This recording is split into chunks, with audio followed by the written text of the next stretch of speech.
Samedi matin, à Gravelines, ils étaient plusieurs à avoir pris le parti de l'action citoyenne en venant apporter leur aide à l'opération annuelle de nettoyage citoyen des Hauts-de-France propres.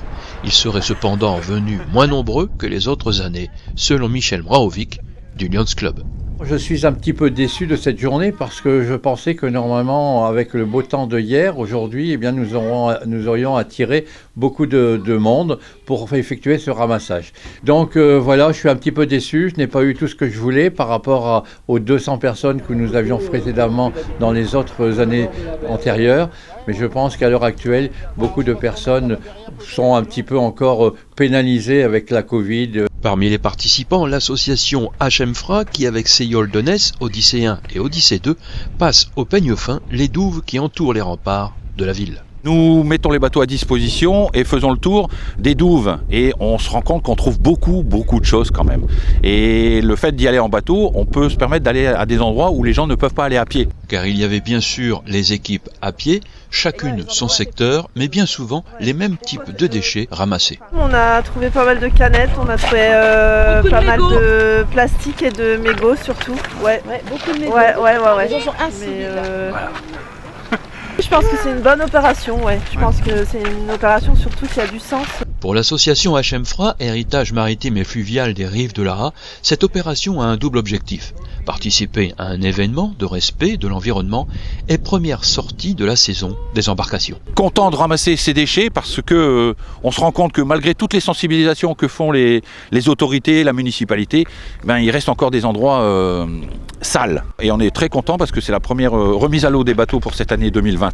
Avec l'expérience des années antérieures, les équipages dans les douves connaissent les points de chute des détritus laissés au vent. Bouteilles, sachets plastiques, éléments en polystyrène, parfois flacons de produits nocifs, sont ici les déchets courants repêchés. On ramasse moins de déchets, mais des canettes de bière, des canettes de soda gazeux, on en a encore beaucoup quand même, et par endroits. Et puis, il y a les trouvailles insolites. Il y a 2-3 années, on avait récupéré un jerrycan de rhum suite à une soirée carnavalesque. Donc il y avait encore au moins 10 litres de rhum. On ne l'a pas bu. Un canapé en rote qui était avec les coussins, c'était bien en mauvais état. Pourquoi les gens jettent ça à l'eau ? Il y a moyen d'aller. Il y a la déchetterie qui est à 1 km, donc il y a moyen de faire autre chose. Jean-Pierre Leroy fait toutefois une constatation à mi-parcours. C'est plus propre que les autres années. On a moins de déchets plastiques. Il y a une sensibilisation de la population qui a l'air d'opérer. Donc ça, pour nous, c'est positif, c'est bien.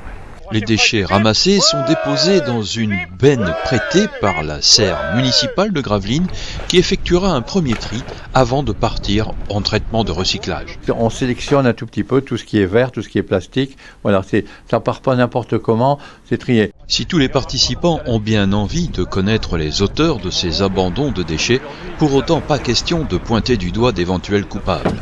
La matinée de ramassage est mise à profit comme un moment d'enseignement, de sensibilisation par les groupes et les associations. Je ferai un remerciement tout à fait particulier à une équipe de jeunes encadrée par une dame.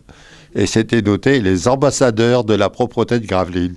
Je pense qu'il faut les féliciter parce que donner l'éducation à des enfants sur ce sujet, c'est extrêmement important pour leur vie entière. Contribuer au nettoyage de la nature, pour sensibiliser aussi les enfants et les adultes, bien sûr, à la préservation en fait, de notre environnement et de notre quartier, de notre ville. Voilà.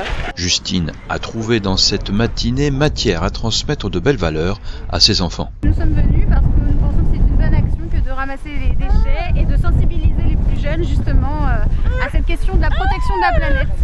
Il y a un côté pédagogique qui prennent conscience qu'il faut protéger la planète, qu'il faut faire attention et puis ne pas agir comme ça en jetant tout et n'importe quoi par la fenêtre ou ne pas faire attention à ce qui tombe de ses poches par exemple. Tout près des crêpières des Amis des Huttes et dans les fumées au parfum sucré, Justine conclut de fort belle manière. Tout le monde devrait pouvoir donner un petit peu de son temps de temps en temps pour faire ce genre d'action.